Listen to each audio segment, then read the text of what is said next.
Bismillahirrahmanirrahim. Assalamualaikum warahmatullahi wabarakatuh. Alhamdulillahilladzi bi ni'matihi tatimmus shalihat, mujibud da'awat, rafi'ud darajat, wa huwal ladzi yaqbalu taubata 'an ibadihi wa ya'fu 'anis sayyi'at. Asyhadu an la ilaha illallah wahdahu la syarikalah wa asyhadu anna Muhammadan 'abduhu wa rasuluhu alladzi la nabiyya ba'dah. Allahumma salli ala Muhammadin wa ala alihi wa ashabihi wa man tabi'ahum bi ihsanin ila yaumil qiyamah ba'du. Qala Allah Ta'ala fi kitabil karim, a'udzu billahi minasyaitonir rajim. Innal ladzina yatluna kitaballah wa aqamus salata wa anfaqu mimma razaqnahum sirran wa alaniyatan yarjuna tijaratan lan tabur liyuwaffiyahum ujurahum wa yazidahum min fadli innahu ghafurun syakur. Qala Rasulullah sallallahu alaihi wasallam, man qara'a fi lailatin asyra ayatin lam yuktab minal ghafilin wa man qara'a fi lailatin mi'ata ayatin kutiba lahu minal qanitin wa man qara'a bi mi'atai ayatin kutiba minal faizin. Rawahu ad-Darimi. Jemaah salat Isya dan tarawih Masjid At-Taubah yang dirahmati Allah Subhanahu wa taala. Di dalam Al-Qur'an, kehidupan kita di dunia ini digambarkan seperti perniagaan. Hal adullukum ala tijaratin tunjikum min adzabin alim. Allah katakan dalam surat As-Saff, maukah aku tunjukkan kepada kalian kepada perniagaan yang membebaskan kalian dari api neraka. Dalam ayat yang lain Allah mengatakan yarjuna tijaratan lan tabur. Mereka mengharapkan perniagaan yang tidak pernah rugi. Jamaah rahmatullah, hidup kita ini sebetulnya sedang berbisnis dengan Allah Subhanahu wa taala. Dalam bahasa Al-Qur'an adalah wa yuqridullaha qardan hasanan. Berikanlah kepada Allah pinjaman yang baik. Makanya agama ini bahasanya dinun. Dinun itu artinya balasan. Ya, maliki yaumiddin, ya penguasa hari pembalasan. Dinun itu seakar dengan kata-kata dainun, artinya hutang. Jadi apapun yang kita lakukan pada hari ini sampai kita meninggal dunia itu ada konsekuensinya. Ada konsekuensinya baik di dunia ataupun di akhirat. Dan yakin semua orang berdagang, ya yang namanya orang berdagang gak mungkin pengen rugi, ya. Semua orang berdagang pasti ingin untung, ya. Bahkan dalam teori ekonomi kapitalis, ya, teori ekonominya kan dengan modal sekecil-kecilnya mendapatkan keuntungan sebesar-besarnya, ya. Bahkan mungkin kalau mereka mau bisa tanpa modal dapat keuntungan sebesar-besarnya, ya. Ya. Apakah boleh kita cari keuntungan sebesar-besarnya? Sangat boleh dalam Islam, selama kita tidak menzalimi pihak-pihak lain, ya. Nah, jamaah rahmatullah, Allah katakan kalau perniagaan hidup kita ini ingin beruntung, Allah jelaskan ada 3 syarat yang harus kita lakukan di dalam surat Fatir, surat 35 ayat 29. Allah mengatakan siapa yang menjaga 3 amalan ini, maka dia tidak akan pernah memperoleh perniagaan yang merugikan. Pasti perniagaannya akan menguntungkan, ya. Saya pernah menawarkan, Pak, ya, ayat ini, surat 35 ayat 29 ini saya pernah tawarkan kepada mahasiswa tazkiyah di Sentul jurusan ekonomi syariah untuk bikin skripsi adalah bahwa untuk beruntung dalam bisnis amalkanlah 3 amalan ini, ya. Tapi sampai hari ini belum ada yang berani itu, Pak, ya. Belum ada yang berani karena bagi mereka ini susah melogikakannya katanya, ya. Susah melogikakannya, ya. Jadi tidak ada teori ekonominya. Padahal teori ekonomi Allah pasti benar dibanding teori buatan manusia, Pak, ya. So itu jamaahullah, ya, di dalam surat 35 ayat 29 ini, kalau kita ingin bahagia, kalau kita tidak ingin pernah mengalami kebangkrutan dalam hidup ini, tidak ingin mengalami kepahitan dalam hidup ini, ya, sebagaimana yang dirasakan oleh Fir'aun. Fir'aun itu, Pak, ya, Fir'aun itu Allah mengatakan adalah orang yang secara ekonomi dia paling mapan, secara dia paling mapan. Wa numakkina lahum fil ardi wa nuriya fir'auna wa hamana wa junuduhum ma kanu yahdharun. Allah katakan Fir'aun itu adalah manusia yang paling teguh kedudukannya di bumi ini. Dia seorang raja, kekuasaannya tak terbatas, pengamanannya luar biasa, ya. Tidak ada satupun kekuatan yang bisa mengalahkan kekuatan Fir'aun waktu itu. Fir'aun juga orang yang tidak pernah sakit, ya. Orang yang selalu sehat, Pak, ya. Jadi Fir'aun itu jangankan kena penyakit kanker, ya, kena flu aja nggak pernah, ya. Fir'aun itu orangnya selalu sehat. Dan hebatnya lagi, Fir'aun itu punya istri wanita paling solihah di muka bumi ini, namanya Asiyah. Asiyah itu di antara 4 wanita terbaik di muka bumi ini. Secara duniawi, Fir'aun itu harusnya bahagia, ya. Dia kaya raya, dia nggak pernah sakit, dia juga raja, terus pengamanannya luar biasa, pengawalannya luar biasa, ya. Saking ketatnya pengawalan Fir'aun, itu digambarkan oleh para ulama, jangankan musuh bisa melukai Fir'aun, nyamuk aja nggak bisa gigit Fir'aun. Nah, kira-kira begitu loh, Pak, ya. Saking super ketatnya pengamanan Fir'aun, ya. Punya istri paling solihah di muka bumi ini. Kira-kira secara logika harusnya bahagia, Pak, ya. Tapi ternyata Allah katakan Fir'aun adalah orang yang menderita hidupnya. Fir'aun hidupnya selalu dihantui berbagai macam ketakutan, terutama ketakutan kerajaannya digulingkan oleh seorang laki-laki dari kalangan Bani Israel, ya. Mungkin Pak hari ini mungkin ada, Pak, ya. Mungkin hari ini ada penguasa yang ketakutan kekuasaannya digulingkan, itu mungkin saja ada, ya. Maka dia akan terus melakukan pengamanan terhadap kekuasaannya. Itu sangat mungkin ada.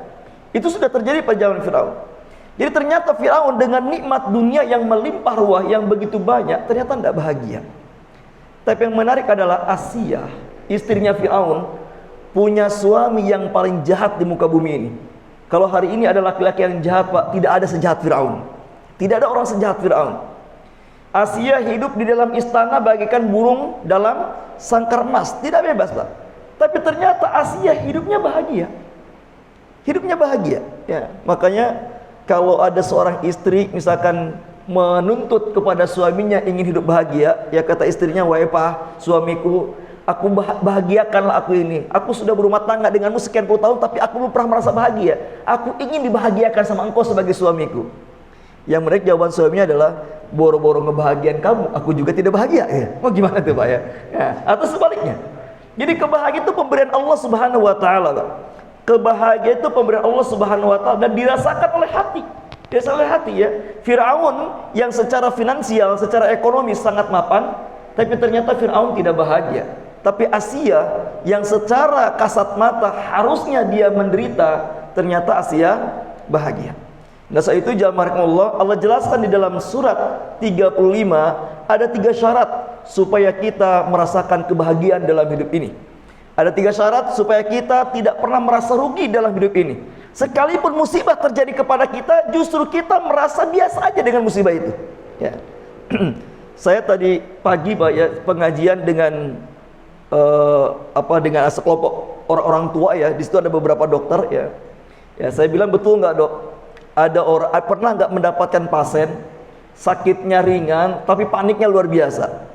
Tapi ada pasien yang sakitnya parah tapi menghadapnya dengan tenang saja." Dia bilang, "Banyak Ustadz yang kayak gitu, ya. Ya, sakitnya biasa tapi paniknya luar biasa. Ada lagi pasien yang sakitnya parah tapi menghadapnya dengan biasa-biasa saja."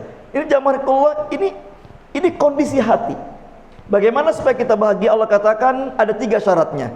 Innalladzina yatluna kitaballah wa aqamus salata wa anfaqu mimma razaqnahum sirran wa alaniyatan yarjuna tijaratan lan tabur. Allah katakan innalladzina yatluna kitaballah. Sesungguhnya orang-orang yang senantiasa tilawah terhadap ayat-ayat Allah. Bahasa Qur'annya tilawah, bukan kiroah, ya. Kalau belajar kan perintahnya ikro, bacalah. Tapi kalau Quran kepada bahasanya menggunakan tilawah, ya. Sesungguhnya orang-orang yang senantiasa tilawah ayat-ayat Allah, wa aqamus salata, dan tetap mendirikan salat, menjaga salat, dan yang ketiga wa anfaqu mimma razaqnahum, selalu mengeluarkan infak dari setiap rezeki yang dia dapatkan, maka Allah katakan dialah, mereka itulah yang akan mengharapkan perniagaan yang tidak pernah rugi. Ya, ada 3, Pak, ya. Satu apa tadi, Pak? Tilawah, ya, tilawah Quran. Yang kedua menegakkan sholat, mendirikan sholat. Yang ketiga berinfak ya. Baik, kita bahas satu-satu ya.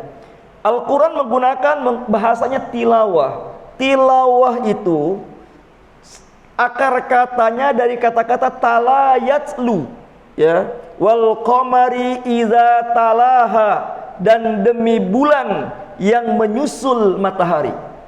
Jadi talayatlu itu artinya menyusul. Kalau tilawah berarti susul, menyusul. Kenapa Al-Quran dikatakan dengan tilawah, jadi artinya membaca? Bahasa Quran Pak, ketika menggunakan kata-kata tilawah ayat-ayat Allah, itu maksudnya membacanya disusul dengan bacaan berikutnya. Maksudnya dianjurkan kita baca Quran setiap hari. Hari ini baca, besok baca, lusanya lagi baca lagi. Ya, jadi itu tilawah. Jadi kalau kita ingin sukses hidup ini, yang pertama adalah bukan membaca Quran, tapi tilawah Al-Quran. Artinya tidak pernah berhenti. Setiap hari kita harus membaca Al-Quran. Kira-kira Pak, idealnya baca Quran itu sehari berapa banyak Pak? Idealnya Pak, baca Quran 1 juz. Ada yang sanggup 2 juz sehari? Ada, insya Allah ya. Ada yang sudah hatam Quran Pak selama Ramadan ini? Ada? Alhamdulillah ya. Mungkin ada yang sudah sekali, ada yang 2 kali Pak ya. Imam Syafi'i Pak. Iya, makasih. Imam Syafi'i Pak, ya, Imam Syafi'i itu di bulan Ramadan, setiap bulan Ramadan Imam Syafi'i itu hatam Qur'annya selama 1 bulan sebanyak 60 kali. Itu konsisten. Setiap Ramadan beliau Imam Syafi'i hatam Qur'annya sebanyak 60 kali. Siang 1 kali, malam 1 kali. Ya. Masya Allah Pak ya.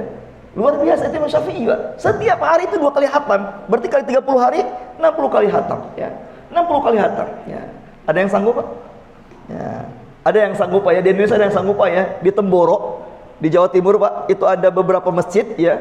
Itu kalau salat tarawihnya 23 ya. 23 rakaat Pak, dari jam 8 sampai setengah 4. Ya, jam 8 malam sampai setengah 4. 8 jam sekian ya. Itu yang dibaca 1 Quran Pak. Jadi setiap malam mereka hatam Quran dalam salat tarawihnya. Kalau misalnya taubah dicoba kira-kira, ya kira-kira ya. Ada yang sanggup ya? Udahlah, barusan cuma 1 surat ya. Ya, barusan Pak kita nih Pak 8 rakaat 1 surat Al-Haqqah. Ya, cuma 1 surat tuh Pak. Ya, 1 surat Pak ya. Padahal suaranya imam bagus ya. Ya, kalau saya sih pengennya barusan panjang-panjang tuh, suaranya bagus soalnya kan dia. Ya, lagi menikmati Allahu Akbar ruku. Jadi nikmat hilang lagi.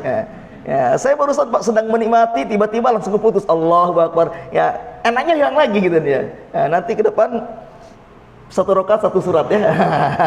Ya, Pak, sanggup enggak Pak? Ya. Ya. Jadi bulan Ramadan itu memang bulan memperbanyak mendengarkan atau membaca Al-Quran ya. Jamaah rahimakumullah, sahabat ditanya, berapa banyak kita baca Quran idealnya dalam sehari semalam? Jawabannya Pak, sahabat mengatakan bukan pakai angka. Dia mengatakan sebanyak kebahagiaan hidup yang engkau inginkan. Jadi ketika sahabat ditanya berapa banyak kita idealnya baca Quran dalam sehari, jawabannya sebanyak kebahagiaan hidup yang kita inginkan. Semakin kita ingin bahagia, semakinlah banyak membaca Al-Quran. Semakin kita ingin bahagia, semakinlah kita membaca Al-Quran. Ada seseorang Pak datang kepada Imam Hasan Al-Basri ya. Ada seorang datang kepada Imam Hasan Al-Basri Pak. Wahai Syekh, saya ini pedagang, waktu saya habis untuk ngurusin bisnis sampai keluarga protes, gak ada waktu untuk keluarga, tapi penghasilan pas-pasan saja. Penghasilan pas-pasan aja. Kata beliau, wahai Syekh, saya minta petunjuk bagaimana biar bisnis saya lancar dan saya punya waktu untuk keluarga. Dia bilang, saya ini mengeluh karena tiap hari waktu saya habis buat ngurusin usaha, sampai keluarga jarang terperhatikan, tapi penghasilan pas-pasan. Ibaratnya Pak P12. Ada yang tahu Pak P12? Pergi pagi, pulang petang, penghasilan pas-pasan, pala pusing, pegel-pegel gitu ya. Itu P12 lah. Ya. Bayangkan, apa jawaban Imam Hasan Al-Basri? Hai fulan, bacalah Quran setiap hari 1 juz, dia bilang. Bacalah Quran setiap hari 1 juz.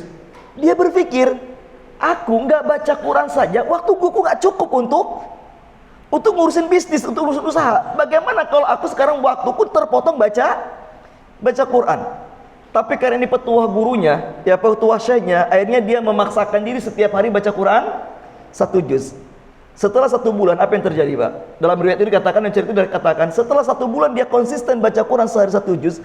Ternyata dia sekarang bisnisnya maju dan punya waktu untuk keluarga. Punya waktu untuk keluarga. Kok bisa begitu? Kemarin, Pak, suatu sebulan yang lalu, Pak, waktunya habis buat ngurusin bisnis, tapi penghasilan pas-pasan, sampai nggak ada waktu. Sekarang dia luangkan waktu baca Quran. Kalau 1 juz itu kalau orang normal, Pak, ya, dibilang lancar juga enggak, dibilang belepotan juga enggak lah ya. 1 juz itu kira-kira 40 menit lah ya, meluangkan waktu 40 menit. Bayangkan, begitu dia sehari baca Quran 1 juz, apa yang dia rasakan? Ternyata bisnisnya mulai ada kemajuan dan dia sekarang punya waktu untuk keluarga. Dia berpikir, aku baca Quran 1 juz, bagaimana kalau aku baca Quran 3 juz? Akhirnya dia menaikkan standarnya, Pak. Setiap hari baca Quran dia 3 juz, Pak. Setiap hari baca Quran 3 juz, berarti per 10 hari hatam dia, Pak. Apa yang terjadi, Pak? Yang terjadi, kata dia, bahwa setelah saya baca Quran sehari 3 juz, sehari 3 juz, konsisten 3 juz, ternyata aku punya banyak waktu untuk keluarga, sedikit untuk bisnis. Tapi penghasilan naik luar biasa. Penghasilan naik luar biasa. Kira-kira logikanya apa itu, Pak? Kira-kira kalau pakai logika apa tuh kira-kira, Pak? Logikanya apa kira-kira, Pak? Waktu dia belum tilawah, dia ngurusin bisnisnya oleh dirinya sendiri, oleh kepalanya sendiri, oleh otaknya sendiri. Tapi begitu dia mendekat kepada Allah dengan rajin membaca Al-Quran, maka bisnisnya dibantu Allah. Dibantu Allah. Bisnisnya dibantu Allah. Ketika dia melibatkan Allah dalam bisnisnya, dalam usahanya, dalam hidupnya, maka banyak pertolongan-pertolongan Allah.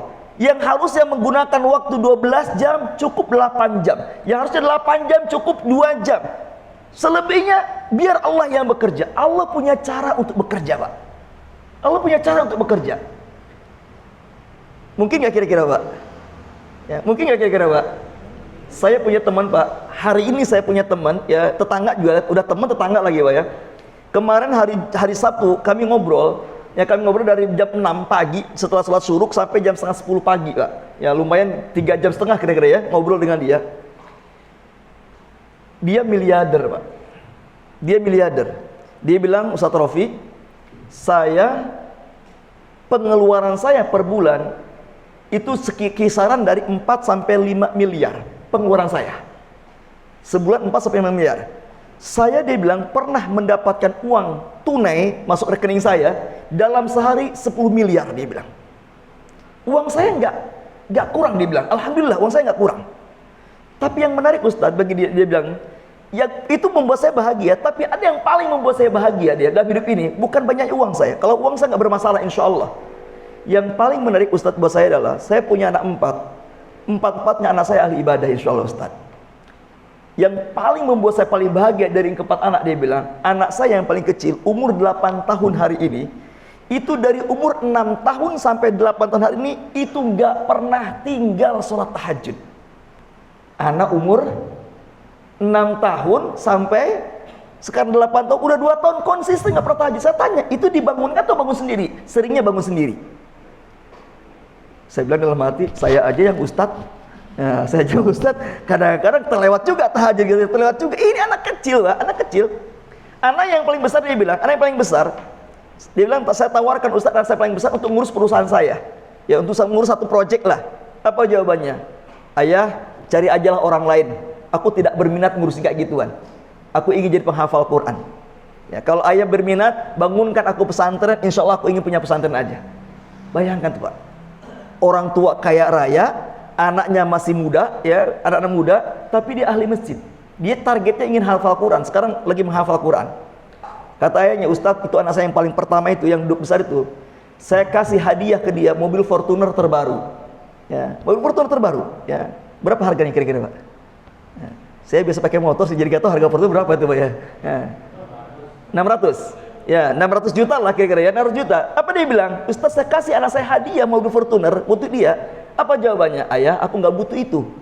Aku kemana-mana cukup naik motor aja. Aku nggak mau mobil itu nih. Silakan ya pakai sama ayah. Masya Allah. Itu anak orang kaya raya. Saya tanya, apa rahasianya? Kok punya anak pada soleh begitu, apa rahasianya? Dia bilang, saya menjaga dua. Satu, saya menjaga sholat berjamaah tidak pernah putus di masjid. Yang kedua, saya minimal sehari tidak pernah kurang baca 1 juz Al-Quran. Karena saya bertawasul kepada Allah karena ingin anak-anak saya soleh. Ya, ingin anak-anak saya soleh. Maka jamar kulo ya, seberapa banyak kita baca Quran dalam sehari? Idealnya sebanyak kebahagiaan yang kita inginkan. Sebanyak kebahagiaan yang kita inginkan, Pak. Jadi Pak, dia bilang, saya Ustadz, saya ngantor itu sebulan paling 2 atau 3 kali. Itu jarang sekali ngantor. Selebihnya saya udah rumah masjid, tilawah, rumah masjid. Perusahaan saya diurusin oleh karyawan saya. Dan dia bilang, karyawan saya nggak ada yang profesional. Karyawan saya rata-rata lulusan SMA doang, nggak ada yang S1, jarang tuh. Ya. Dan perusahaan saya tidak menggunakan standar ISO 2000. Suka-suka saya Ustadz, dia bilang. Suka-suka saya, dia bilang. Tapi Pak, omsetnya luar biasa. Ya, luar biasa. Apa dia bilang ke karyawannya? Dia bilang, dengar karyawan ya, ini akan saya, dia bilang nih, ya, di akan saya dia bilang, kalian boleh tinggalkan pekerjaan demi sholat dan demi ibadah. Saya ridho, dia bilang, kalau kalian lagi sibuk bekerja, kemudian ada azan, kalian tinggalkan sholat, kemudian kalian berlama-lama di masjid, mau sejam, mau 2 jam di masjid, abaikan pekerjaan, tapi syaratnya ibadah. Baca Quran, demi Allah, dia bilang, saya ridho itu. Gak apa-apa terbakar pekerjaan. Tapi ternyata Pak, dengan kerja santai, rezekinya luar biasa. Ya, kenapa demikian Pak? Karena dia melibatkan Allah, membawa Allah Pak. Jadi Allah selebih yang bekerja Pak. Makanya baca Quran itu penting Pak. Allah katakan kalau kita ingin bahagia, banyaklah baca Quran. Kalau tidak sanggup banyak baca Quran Pak, ada hadis yang menjelaskan dari hadis Ad-Darimi nomor 3500. Nabi mengatakan, man qara'a fi lailatin asyra ayatin lam yuktab minal ghafilin. Siapa yang membaca Quran di malam hari sebanyak 10 ayat, siapa yang membaca Quran di malam hari sebanyak 10 ayat, maka dia dihitung termasuk orang yang tidak lalai malam itu. Jadi jamaah Allah, supaya kita dihitung orang yang tidak lalai di malam hari, syaratnya adalah bacalah Quran jangan kurang dari 10 ayat per malam. Kira-kira 10 ayat gampang atau mudah Pak? Ya, 10 ayat Pak. Gampang-gampang? Mudah. Mana susah Pak? Gampang mudah 10 ayat doang Pak. Gampang-gampang mudah lah 10 ayat itu. Gampang-gampang mudah. Ya. Jadi Bapak Allah ya, termasuk orang yang lalai di mata Allah. Termasuk orang di mata Allah adalah di malam harinya. Kalau mereka di malam hari tak sanggup baca Quran walaupun cuma 10 ayat, makanya baca 10 ayat Pak. Kalau tidak sanggup Pak, baca Al-Kahfi 10 ayat pertama. Kan Al-Kahfi itu kan dianjurkan setiap malam dibaca Pak ya. Alhamdulillahilladzi anzala ala abdihil kitaba wa lam yaj'al lahu iwaja. Itu dianjurkan dibaca setiap malam Pak, 10 ayat pertama. Apa kata Rasulullah? Membaca surah Al-Kahfi 10 ayat pertama bukan saja akan menjauhkan dari siksa kubur, akan menyelamatkan kita juga dari fitnah dunia dan fitnah Dajjal. Masya Allah Pak, 10 ayat ya. Jadi kalau nggak sanggup, atau kalau misalkan nggak sanggup juga, bacalah Qul huwallahu ahad 3 kali Pak ya. Qul huwallahu ahad Allahus samad lam yalid walam yulad walam yakul lahu kufuwan ahad. Atau trikulah baca tuh Pak ya. Itu sudah berapa ayat tuh? Udah lebih kira-kira Pak ya, 10 ayat Pak ya. Jadi Pak, jangan pernah kita tidak baca Quran dalam semalam kurang dari 10 ayat. Apa kata Nabi berikutnya? Wa man qara'a fi lailatin mi'ati ayatin kutiba minal qanitin. Barang siapa yang sanggup membaca Quran dalam semalam 100 ayat. 100 ayat banyak atau sedikit Pak? Tergantung panjang pendeknya ayat. Ya, kalau juz amma Pak, juz amma ya. Juz amma 100 ayat paling cuma 2 lembar itu Pak ya. Ya, An-Naba itu 40 ayat kan ya. Terus An-Naziat sekitar itu juga Pak, cuma 8. Jadi sedikit lah ya. Kalau juz terakhir Pak sedikit Pak ya. Ya, surat An-Najm itu kan pendek-pendek itu Pak ya. Ya, surat juz ke-27 itu kan pendek-pendek itu Pak ya. Itu 100 ayat paling 3 lembar. Tapi kalau juz awal Al-Baqarah, Al-Imran, An-Nisa itu lumayan juga itu Pak 100 ayat Pak ya. Jadi Rasulullah mengatakan barang siapa dalam semalam dia sanggup membaca 100 ayat, dan hebatnya Pak, 100 ayat ini boleh dikredit. Bukan hanya beli rumah aja Pak dikredit, baca Quran pun boleh kredit.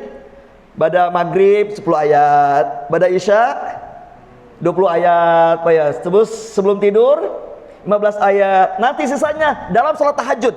Nah, dalam salat tahajud Pak sisanya. Anggaplah semua 100 ayat. Apa kata Rasulullah SAW? Barang siapa yang membaca Quran 100 ayat dalam semalam, maka dia termasuk dihitung orang yang sholat sepanjang malam. Masya Allah Pak. Ada yang pernah sanggup Pak di sini? Sholat dari mulai maghrib sampai subuh, ada yang pernah sanggup? Kalau saya jujur belum pernah sanggup Pak. Daripada isya sampai subuh nggak berhenti sholat, nggak sanggup saya Pak. Tapi ada amalan yang tidak terlalu berat, itu pahalanya seperti sholat sepanjang malam, yaitu membaca Quran 100 ayat. Makanya Bapak ya, maaf ya, saya ke istri saya ya, ke istri saya dan ke anak saya streng.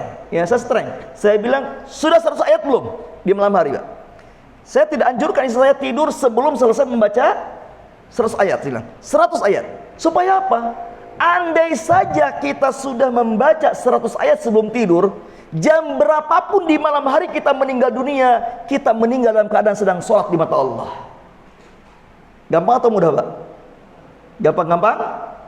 Mudah ya, gampang mudah lah, gampang mudah. 100 ayat gampang mudah lah Pak ya, gampang mudah ya, gampang mudah ya. Dianjurkan kita setiap malam baca surat Al-Muluk 30 ayat kan, tabarakalladzi biadihil mulku 30 ayat. Dianjurkan kita baca surat Al-Kahfi 10 ayat pertama. Sudah berapa ayat itu Pak? Sudah 40 ayat, sisanya 60. Gampang cincel lah Pak ya. Ya gampang lah, 100 ayat itu gampang. Jadi membaca Quran 100 ayat per malam gampang mudah ya. Jangan bilang susah Pak, gampang mudah Pak ya. Gampang mudah ya. Ya, mulutmu adalah doamu ya. Doamu ya. Kalau kita bilang gampang susah, malam pertama gampang, malam kedua gampang, malam ketiga susah karena doa kita ya. Tapi kalau kita bilang gampang mudah ya, malam pertama gampang, malam kedua gampang, malam ketiga mudah seterusnya gitu ya. Makanya mulutmu adalah doamu. Jadi kalau mulutmu hari itu bahasa lama tuh Pak ya. Kalau bahasa sekarang mulutmu adalah doamu ya. Jadi gampang mudah ya, atau mudah gampang ya. Jadi 100 ayat Pak. Bisa insya Allah Pak ya? Mau komitmen Pak? Apalagi Ramadan nih Pak ya. Ramadan mulai start kita, setiap malam saya berusaha untuk membaca 100 ayat. Kalau maaf kalau saya Pak sang streng sama istri saya Pak ya, sama anak saya, 100 ayat tidak boleh tidak setiap malam. Harus itu. Saya tidak izinkan istri saya tidur kalau sebelum membaca 100 ayat Pak. Saya tidak izin. Kenapa? Karena saya ingin kalaupun tengah malam jam berapa kita meninggal dunia Pak, kita meninggal dalam keadaan sedang sholat di mata Allah Subhanahu wa ta'ala. Masya Allah Pak, tidur kita dihitung sholat Pak, dihitung sholat Pak. Ya dihitung sholat. Nah yang terakhir kata Rasulullah, wa man qara'a bi mi'atai ayatin kutiba minal faizin. Siapa yang semalam membaca Quran 200 ayat, maka dia termasuk orang yang dapat jaminan sukses dunia akhirat. Pengen jadi orang sukses Pak? Pengen jadi orang sukses? Insya Allah pengen kita Pak. Nggak ada yang pengen jadi orang bangkrut Pak ya. Ya kita pengen sukses sebagai ayah, kita pengen sukses sebagai suami ya. Indikator sukses suami adalah suami yang tidak bertakwa, tidak takut sama yang tua maksudnya Pak ya. Tidak takut sama yang tua gitu ya. Itu tidak bertakwa, tidak takut sama yang tua ya. Jadi kita ingin sukses dalam segala-galanya. Rasulullah adalah tipe orang yang sukses di semua bidang. Rasulullah adalah tipologi orang yang sukses di semua bidang. Sebagai kepala negara dia sukses, sebagai tetangga dia sukses, sebagai ayah dia sukses, sebagai suami dia sukses. Apapun sukses Nabi itu Pak. Apa Nabi sukses Pak? Kenapa demikian? Karena Nabi adalah orang yang mencintai tilawah Quran ya, makanya Pak jangan kurang berapa tadi? 200 kalau pengen jadi orang sukses. Tapi kalau tidak sanggup 100 ya. 100 ayat Pak ya. Kalau bisa 100 ayat Pak, jangan tiap malam, jangan kurang. Supaya kita dihitung taat sepanjang malam. Masya Allah Pak, tidur saja Pak dihitung sholat. Kalau kita sudah selesai membaca Quran sebanyak 100 ayat ya. Insya Allah mudah Pak ya. Insya Allah mudah Pak ya. Ya. Ada yang mau janji Pak? Ada yang mau berjanji mulai malam ini saya akan baca Quran tidak pernah kurang 100 ayat per malam. Ada yang mau janji? Insya Allah Pak ya. Insyaallah Pak ya, insyaallah Pak ya, insyaallah ya, insyaallah ya. Siap janji Pak? Nah, kok mikir-mikir kayak ini, mikir-mikir Pak ya? Kayak mikir-mikir kayak ini Pak ya. Insyaallah lah Pak ya. Yang penting niat dulu lah Pak ya. Yang penting niat dulu Pak ya. Masalah pelaksanaan ya, yang penting niat. Masalah pelaksanaan nomor satu Pak ya. Yang penting pelaksanaan nomor satu Pak ya. Kalau kita ingin sukses. Makanya sekali lagi Pak, kunci sukses pertama adalah tilawah. Sekali lagi, Al-Quran tidak menggunakan istilah qiraah, membaca, tapi menggunakan istilah tilawah. Tilawah itu artinya susul, menyusul. Jadi kalau tilawah Quran adalah bacaan hari ini disusul dengan bacaan berikutnya, disusul dengan bacaan berikutnya. Jadi nggak ada hentinya Pak, nggak ada berhentinya. Mudah-mudahan jamaahullah, saya doakan Masjid At-Tawab ini jamaahnya adalah ahli Quran semua, insyaallah ya, insyaallah ya. Orang yang senang membaca Al-Quran, insyaallah ya. Jadi kalau Quran di masjid ini rapih terus, saya curiga malah. Saya curiga ya. Apa? Kalau banyak rusak berarti bersyukur tuh Pak. Berarti dipakai ya. Ya, dipakai. Ustadz saya di rumah punya Quran ya, punya Quran di rumah. Tapi saya mah awet, alhamdulillah Ustadz Quran saya di rumah awet. Udah 10 tahun masih rapi aja. Justru kita sedih Pak ya.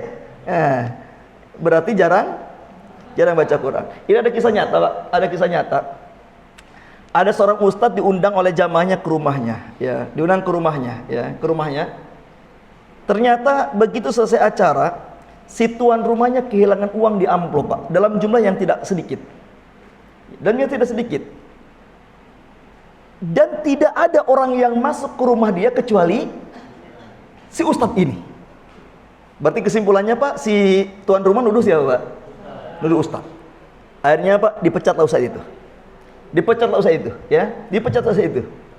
Setelah setahun, Pak, setelah setahun, ini kisah nyata, Pak, ya, setelah setahun dia ketemu lagi dengan ustaz itu. Ya biasa tanya kabar mantan murid Pak ya, mantan murid tanya. Ya, si muridnya bilang, saya dulu kehilangan uang Ustaz waktu Ustaz ke rumah. Jadi saya curiga ke Ustaz. Oh iya betul, saya menemukan uang itu di amplop. Ya, lalu saya ambil dan saya simpan di Quran Anda. Nah, di Quran Anda ya. Karena saya berpikir Anda muslim pasti setiap hari baca Quran, maka begitu buka baca Quran pasti ketemu amplop itu. Bayangkan Pak, setahun itu setahun itu duit ditaruh di Quran, gak ketemu. Berarti kesimpulannya Pak, kesimpulannya gak pernah baca Quran selama setahun. Ya, selama setahun. Subhanallah Pak ya, subhanallah. Bagaimana gak keras hati kita kalau kita jarang baca Quran Pak ya. Jadi Quran itu Pak melembutkan hati, karena Allah katakan Quran itu adalah obat penyakit hati, syifaun lima fis sudur, obat segala penyakit hati Pak ya.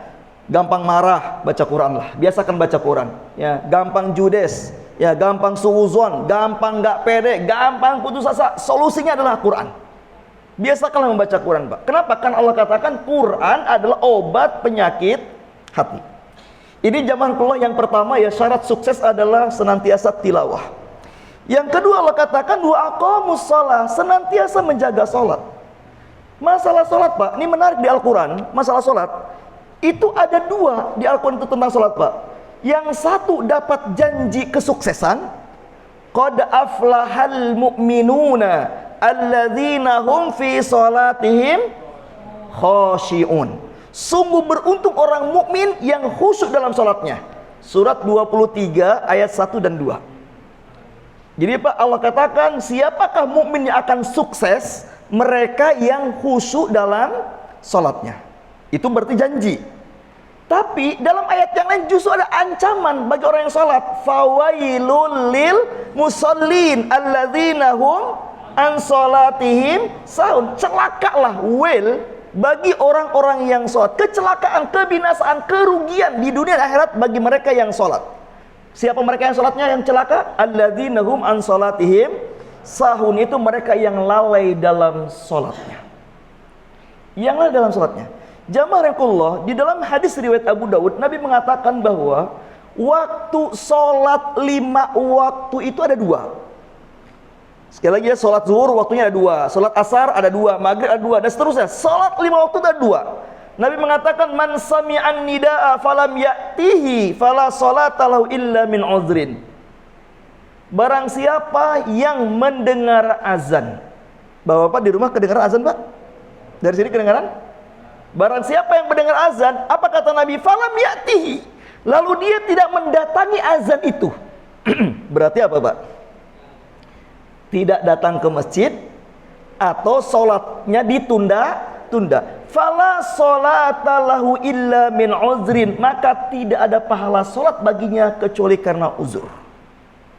Dari hadis ini Pak, sholat 5 waktu itu 2 waktunya. Yang pertama ada namanya awal waktu, yang kedua ada namanya waktu uzur. Ya, awal waktu dan waktu uzur. Nah, sholat awal waktu ini Pak, sholat di awal waktu ini adalah amalan yang paling dicintai Allah. Nabi ketika ditanya, wahai Rasulullah, amal apa yang paling dicintai Allah? Nabi mengatakan, as-sholatu ala waqtiha, sholat di awal waktu. Tidak ada amalan lahiriah yang paling besar pahalanya kecuali sholat di awal waktu. Yang kedua Pak, sholat di awal waktu itu adalah sholat tobat terbaik. Jadi kalau ada yang nanya, Pak, kalau sholat tobat sebaiknya jam berapa sih? Sebelum tidur atau sebelum tahajud? Kita bilang, sholat tobat yang paling terbaik adalah mengerjakan sholat 5 waktu di awal waktu.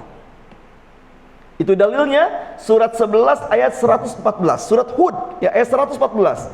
Ayat ini Pak, surat Hud ini turun berkaitan dengan pertanyaan sahabat Nabi yang berbuat dosa. Ada seorang sahabat berbuat dosa lalu datang kepada Rasulullah SAW, ya Rasulullah, apa yang harus aku lakukan agar Allah ampunkan dosaku? Kemudian azan asar berkumandang, Nabi sholat asar berjamaah di masjid. Nah, ketika sholat asar itulah turun ayat ini. Nabi mengatakan, mana tadi yang bertanya tentang dosanya? Saya wahai Rasulullah. Nabi mengatakan, apakah engkau barusan ikut sholat asar berjamaah bersamaku? Iya Rasulullah, Allah mengabarkan kepadaku bahwa dosa-dosamu itu Allah ampuni karena sholat asarmu berjamaah. Jadi surat 11 ayat 114 ini adalah ayat yang memerintahkan kita sholat di awal waktu. Kemudian dia bertanya, wahai Rasulullah, apakah ayat ini khusus buat aku? Nabi mengatakan tidak. Ayat ini untuk seluruh umatku yang berbuat dosa, maka tebuslah dosanya dengan sholat wajib di awal waktu. Jadi Pak, kalau ditanya kapan sholat taubat yang paling terbaik, adalah sholat wajib di awal waktu ya. Jadi zaman kalau sholat taubat yang terbaik adalah sholat wajib di awal waktu, karena ini amalan yang PLG, TOP, BGT. Ini amalan yang paling top, amalan yang paling dicintai Allah, mengalahkan jihad. Kira-kira kalau pakai logika Pak, mana lebih berat Pak? Memanggu senjata melawan musuh di medan perang atau sholat di masjid? Mana lebih berat Pak? Kalau pakai logika, mohon maaf Pak ya, mohon maaf sekali Pak ya. Kalau Bapak ya bukan militer, saya nggak yakin Pak kalau Bapak dikirim ke medan perang untuk berperang ya dengan Israel misalkan Pak ya, saya nggak yakin Pak kita bisa membantu. Jangan-jangan kita nyusahin mereka itu Pak ya. Ya, mangguk senjata nggak ngerti, Pak ya, pakai senjata nggak ngerti, Pak ya, belum mental kita nggak kuat ya. Tapi Pak, ada amalan yang lebih baik daripada pergi ke medan perang, yaitu sholat wajib di awal waktu. Nah, bagaimana sholat awal waktu itu seperti apa? Waktunya berapa menit awal waktu itu? Awal waktu itu Pak, waktunya dari mulai masuk waktu sampai bubar sholat berjamaah di masjid. Ya, dari mulai azan berarti masuk waktu kan Pak ya, sampai berjamaah, kemudian zikir, ba'diyah, bubar, nah itu namanya awal waktu. Coba kira-kira berapa menit kira-kira kalau kita hitung Pak? Ya coba kita hitung Pak ya, kita hitung. Misalkan azan 5 menit, ya suaranya karena mungkin bagus melengking, jadi 5 menit lah azan. Nah, terus dari azan ke qomat berapa menit di sini? 10 menit, berarti sudah berapa menit Pak? 15. Sholat wajibnya 4 rakaat misalkan 10 menit lah ya. 10 menit atau 10 menit lah ya. Ya, naruh 10 menit bisa 10 menit. Udah berapa itu Pak? 25. Zikir, ba'da salat dan salat ba'diyah berapa menit itu Pak? Berapa? 5 menit. 10 menit. 10 menit. Jadi berapa tuh Pak? 35 menit. Berarti Pak yang namanya salat di awal waktu Pak 35 menit pertama. Makanya Pak, azan itu usahakan keras. Kalau bisa spekernya banyakin Pak. Iya, banyak speakernya Pak. Supaya apa? Ini Pak jangan tendensius Pak, ini jangan tendensius Pak ya. Ini kok bilang begitu langsung ketawa Pak, jangan tendensius ke sana. Saya enggak masuk ke sana Pak ya. Banyak ya, Pak, banyak. Kenapa? Untuk supaya yang di rumah-rumah mendengar bahwa ini sudah masuk waktu sholat. Ya, sudah masuk sholat Pak. Jadi itu hanya al-waktu. Jadi kalau ada orang-orang yang sholat 5 waktunya setelah selesai berjamaah di masjid, berarti dia bukan sholat di awal waktu. Berarti namanya sholat waktu kedua, namanya waktu uzur. Di waktu uzur Pak. Uzur itu artinya ada halangan. Ya, uzur itu ada halangan Pak. Ya, ada halangan. Di waktu halangan dia. Ya, jangan pakai B depannya Pak. Ya, uzur aja, azza, depannya nggak pakai B ya. Ya, uzur. Waktu uzur Pak ya, waktu uzur. Nah, jamaahullah, ada pemahaman di masyarakat kita, kalau perempuan sholat zuhur hari Jumat nunggu yang Jumatan bubar, itu salah. Itu salah Pak. Berarti ibu-ibu kalau nunggu yang Jumatan bubar, berarti dia sholatnya tidak di awal waktu. Justru begitu azan langsung sholat. Ibu-ibu di rumah nggak usah nunggu bapak-bapak bubar di masjid ya. Mending kalau tidak hujan Pak ya. Kalau hujan ya, kata istrinya, si bapak mana tuh pulang-pulang ya, udah 1:30 nih malah aku sholat lagi nunggu bubar. Kan nggak begitu Pak. Jadi sholat di awal waktu itu Pak adalah amalan yang paling terbaik, yang paling dicintai Allah, dan paling terbaik untuk mengampuni dosa-dosa, menghapuskan dosa-dosa kita. Bagaimana kalau sholat di waktu uzur? Ya kalau tadi zuhur Pak 30 menit, anggaplah kalau zuhur itu jam 12 pas, berarti awal waktunya sampai jam setengah 1 ya, setengah 1. Nah, siapa yang sholat lebih dari itu namanya sholat di waktu uzur. Bagaimana hukum sholat di waktu uzur? Ada 3 hukumnya Pak. Ada 3 hukum sholat di waktu uzur. Yang pertama, dimaafkan, boleh. Bapak sholat jam 1, jam 2 ya, sholat zuhur boleh Pak, dimaafkan, boleh. Tapi tidak sebaik sholat di awal waktu. Kapan dimaafkan Pak? Kalau ada halangan syar'i. Halangan syar'i itu Pak, ada halangan yang betul-betul kita tidak bisa menghindarinya, dan itu tidak kita rencanakan. Contoh misalkan Bapak ya, Bapak niatnya tidur kailulah jam 11, niatnya tidur kailulah Pak ya, jam 11. Bablas Pak, bangun-bangun setengah 3, betul-betul nggak ada yang bangun di setengah 3. Itu namanya uzur syar'i. Ya, itu dimaafkan. Silakan Bapak sholat jam setengah 3, nggak masalah. No what Pak ya. Ya, setengah 3 nggak apa-apa. Kenapa? Karena itu halangan yang kita sama sekali tidak bisa menghindarinya. Bapak begitu dengar azan masih di tengah jalan kejebak macet, kan nggak mungkin Pak sholat Pak ya. Nah, itu namanya halangan yang tidak bisa dihindari. Ya, kata Nabi, la sholata inda hadratit ta'am. Jangan sholat ketika makanan sudah terhidang. Ya, makanya kalau bawa bertamu Pak, begitu disuguhin azan berkumandang, makan dulu. Ya, bagus makan ingat sholat daripada sholat ingat makan. Jadi jangan sok jago Pak, enggak, aku mau sholat dulu lah, biar yang lain makan. Oh, kepikir Pak, itu semur jengkol, aku nggak kebagian nanti. Bisa jadi gitu nanti Pak ya. Ya sudah, kata Nabi, la sholata inda hadratit ta'am. Jangan sholat ketika makanan sudah dihidangkan. Ya. Contoh lagi misalkan Nabi mengatakan la sholata wala huwa yudafi'ul akhbasan. Jangan mengerjakan sholat ketika kalian menahan ingin buang dua buang air. Bapak bayangkan Pak, Bapak sholat ketika pengen buang air besar, tanggung karena ingin berjamaah. Begitu berjamaah Pak, imamnya baca panjang pula lagi Pak. Gimana Pak? Bukan khusus Pak, maki-maki imam kita kan dalam hati, lama banget sih dia Pak ya. Bisa maki-maki. Yang parah lagi Pak, begitu ruku nggak berani full rukunya Pak. Rukunya setengah tiang Pak ya, setengah tiang. Kenapa? Takut blong gitu, takut blong. Sudah, batalkan, buang air aja. Nggak apa-apa Pak, nggak berjamaah, nggak apa-apa. Kenapa? Karena ini uzur syar'i, uzur yang dibolehkan. Nabi mengatakan Pak, jangan sholat ketika kita sangat ngantuk Pak. Tapi kalau pas dengar azan ngantuk melulu, itu setan tuh Pak ya. Pas azan ngantuk, itu setan udah jelas tuh Pak ya. Ini sekali-kali lah Pak, pas azan kok ngantuk banget gitu, ngantuk Pak. Gak apa-apa. Kata Nabi, jangan sholat kalian dalam keadaan yang sangat ngantuk. Kenapa? Karena kata Nabi, bisa jadi kalian niatnya memuji Allah, jadi malah memaki Allah. Contoh Pak, kan yang benar kan al-fatihah alhamdulillahirabbil alamin, pakai hak ya. Istilah orang Indonesia hak kecil. Artinya segala puji bagi Allah. Tapi kadang ngantuk Pak, alhamdulillahirabbil, pakai hak. Itu artinya bahaya Pak. Kalau alhamdulillah, segala puji bagi Allah. Tapi kalau alhamdulillah pakai hak, segala kebinasaan bagi Allah. Memaki tidak Pak? Jadi maki. Kalau Bapak misalkan al-fatihah, kalau yang benar kan iyyaka na'budu wa iyyaka nasta'in, iya-nya ditekan. Iyyaka na'budu wa iyyaka nasta'in, artinya hanya kepadamu ya Allah kami beribadah, dan hanya kepadamu kami memohon pertolongan. Kalau dibacanya iyyaka. Tapi kalau Bapak ngantuk, iyyaka na'budu wa iyyaka nasta'in, ya-nya nggak ditekan, artinya berubah Pak. Kepada cahaya matahari kami beribadah, dan kepada cahaya matahari kami mempertolongan. Syirik tidak Pak? Makanya kata Nabi Pak, kalau sangat ngantuk jangan sholat, tidur saja. Tapi tidurnya Pak, jangan nyalain AC, tarik selimut, bablas itu Pak, ya bablas. Tidur cukup sambil duduk Pak, sambil duduk. Kan tidur itu kan Pak, hilang ngantuk kan kalau tidurnya pulas Pak ya, tidak perlu lama Pak ya. Tidak perlu lama ya, pulas aja 5 menit cukup Pak.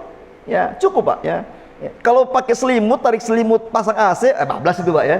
Ya, makanya Pak, jangan sholat ketika sangat ngantuk. Maka jamaahullah ya, itu boleh kita menunda sholat di waktu uzur kalau ada halangan yang memang betul-betul kita tidak bisa menghindarinya. Itu hukum pertama, dimaafkan, sholat di waktu uzur. Hukum kedua Pak, sholat di waktu uzur itu tidak berpahala. Bapak-bapak sholat zuhur jam 2 atau setengah 2 atau jam 1 Pak, itu gak ada pahalanya. Kalau bahasa Bataknya, capek gawe teka pakai itu Pak ya, enggak. Itu kapan? Kalau disengaja ditunda-tunda. Main HP dulu ya, badminton dulu ya. Nah, ini ya, udah tahu dengan azan, ayo terus badminton, udah tanggung lah ya itu. Hati-hati nih Pak, yang ini kan jago-jago badminton semua orang sini katanya. Ya, hati-hati tuh ya, badminton azan lanjut Pak. Itu begitu sholat jam 1 Pak, maka sholatnya nggak ada pahalanya. Kata Nabi, fala sholata lau illa min uzrin. Siapa yang mendengar azan lalu tidak segera mendatangi sholat, maka tidak ada sholat baginya kecuali dia menundanya karena uzur tadi. Menundanya karena uzur. Ini nggak main-main Pak. Yang paling parah Pak, hukum ketiga, Ibnu Hatim mengatakan, sahabat Nabi mengatakan Pak, ada orang yang sholat tapi jadi dosa besar. Hukum yang ketiga dosa besar, sholat di waktu uzur. Kapan itu Pak? Sholat di akhir waktu. Sholatnya di akhir waktu. Tadi kalau awal waktu Pak 30 menit pertama, berarti kalau akhir waktu 30 menit terakhir. Kalau zuhur, kalau asar jam 3.00, berarti akhir waktu itu Pak, akhir waktu zuhur setengah 3 sampai jam 3 Pak. Siapa yang sholat zuhur setengah 3 dengan sengaja Pak, hukumnya dosa besar. Gak main-main Pak. Makanya kata Allah, fawailul lil musallin, celakalah orang-orang yang sholat. Celaka di sini tidak berpahala atau malah jadi berbuat dosa. Maka Bapak-Bapak, jangan main-main dengan sholat. Bagaimana kita ingin sukses, ingin bahagia, tapi sholatnya kebiasaan di waktu uzur. Ya. Makanya Pak, ke keluarga pun streng, harus tegas ke keluarga pun. Sholat ya waktu, sholat ya waktu Pak ya. Ya, saya sering nyampaikan kepada ibu-ibu ya, kalau suaminya lagi dinas luar kota, yang ditanya jangan makan dulu, ayah udah makan belum? Itu mau saya ditanya, saya bilang, Bu, lapar juga dia pasti. Makanya jangan-jangan dia lebih enak makannya di hotel kan gitu ya. Ya, ibu di rumah cuma pakai tempe tahu, suami makan di hotel dia. Nggak usah tanya ya, tapi tanya, ayah ini udah zuhur, ayah udah di masjid. Ah gitu dong. Ya, ini ayah ini udah jam 10, ayah sudah sholat duha belum? Itu yang ditanya. Ini ayah udah makan belum? Makan apa tadi ya? Itu mesti tanya ya. Urusan kayak gitu saya tanya Pak ya. Bapak juga ke istri di rumah ya, bapak di luar kota, Bunda udah makan belum? Pak mesti ditanya Pak, ibu-ibu Pak makannya banyak? Banyak. Coba tanya Bapak, ibu-ibu di rumah udah makan, datang ke majelis taklim, habis taklim makan lagi ya, makan lagi. Saya Pak jarang sekali Pak, saya jarang ya, kalau taklim sama Bapak jarang ada makanan, jarang. Ya.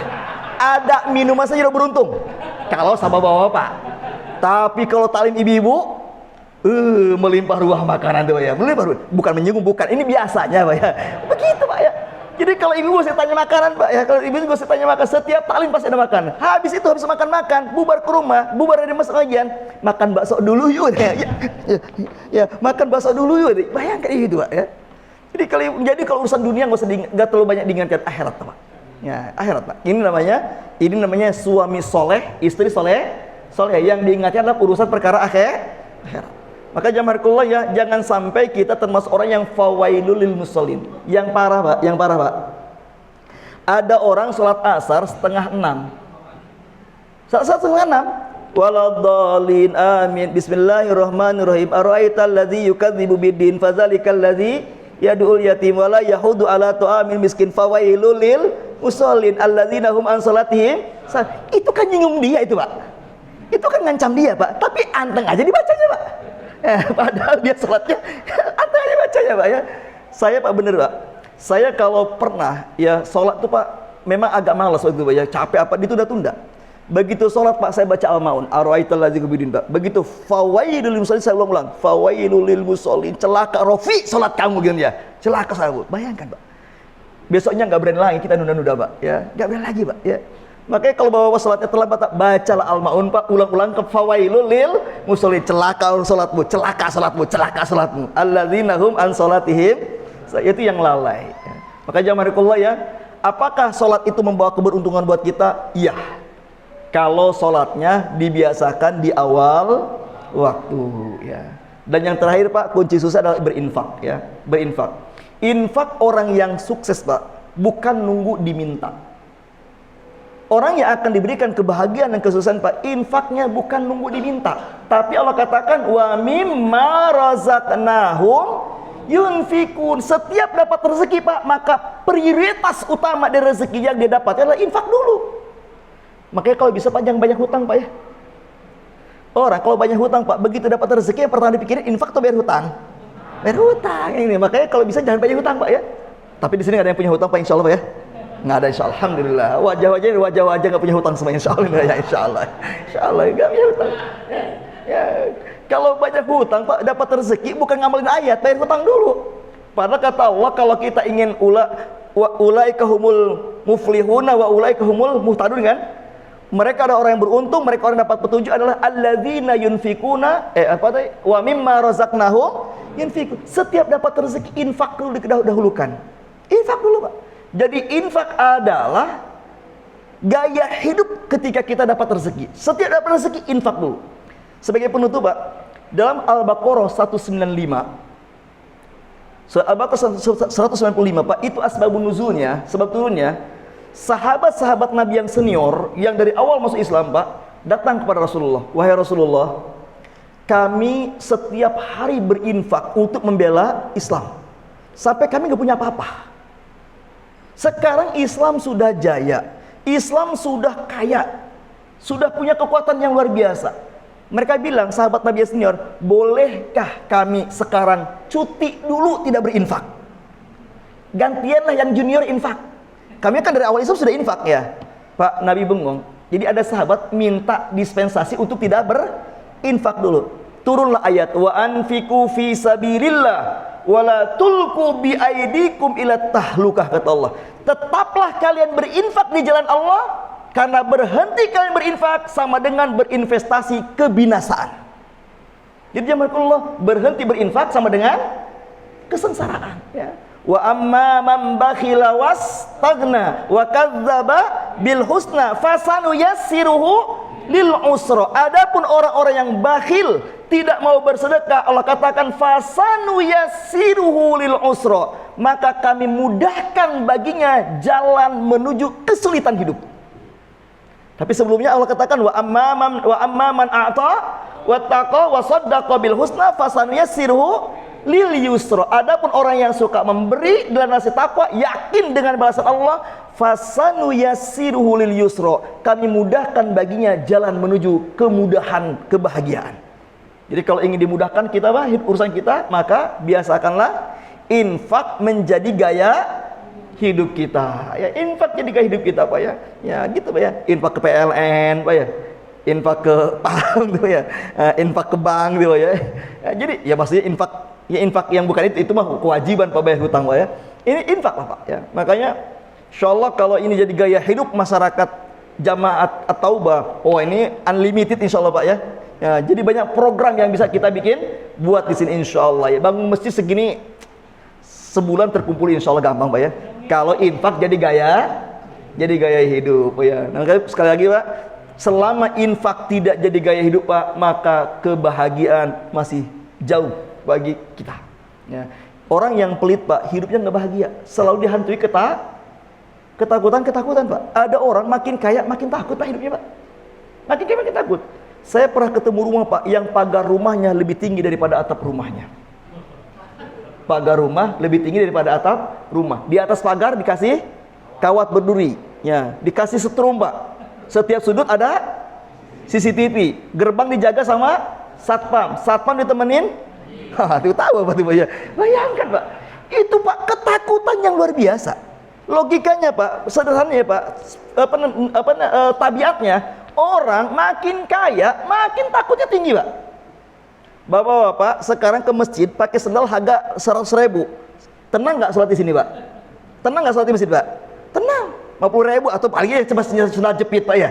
Ya, berapa sendal jepit, Pak Adrian? Ya, 10.000, Pak. Bapak dari rumah ke sini ke masjid sholat pakai sendal 10.000, Pak. Sholat insya Allah khusyuk, Pak. Tapi coba kalau Bapak sholat ke sini pakai sendal harga 10 juta tuh, Pak. Gimana kira-kira, Pak, ya? Sholatnya paling pojok sana, Pak, ya. Nengok ya. 10 juta, 10 juta, ya gitu. Ya, makin gak tenang gitu ya, Pak. Ya. Bapak pakai mobil di jalanan macet di mana tuh di stasiun Bojonggede, Pak, ya. Ya, itu kan kredit, Pak, ya.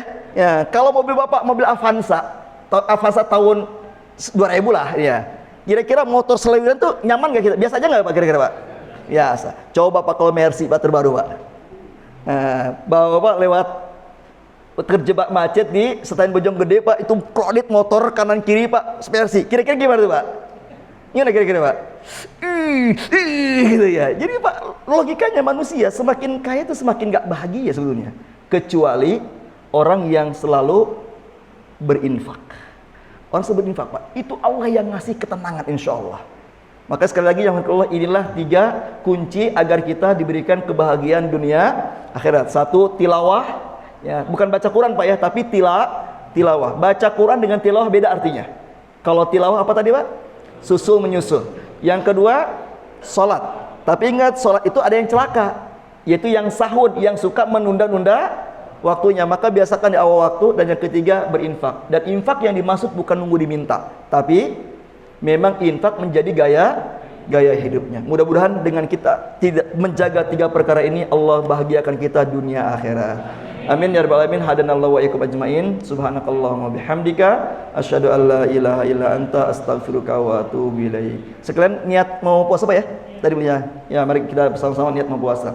Nawaitu sauma ghadin an adai fardi syahri ramadhana hadhihi sanati lillahi ta'ala. Wassalamualaikum warahmatullahi wabarakatuh.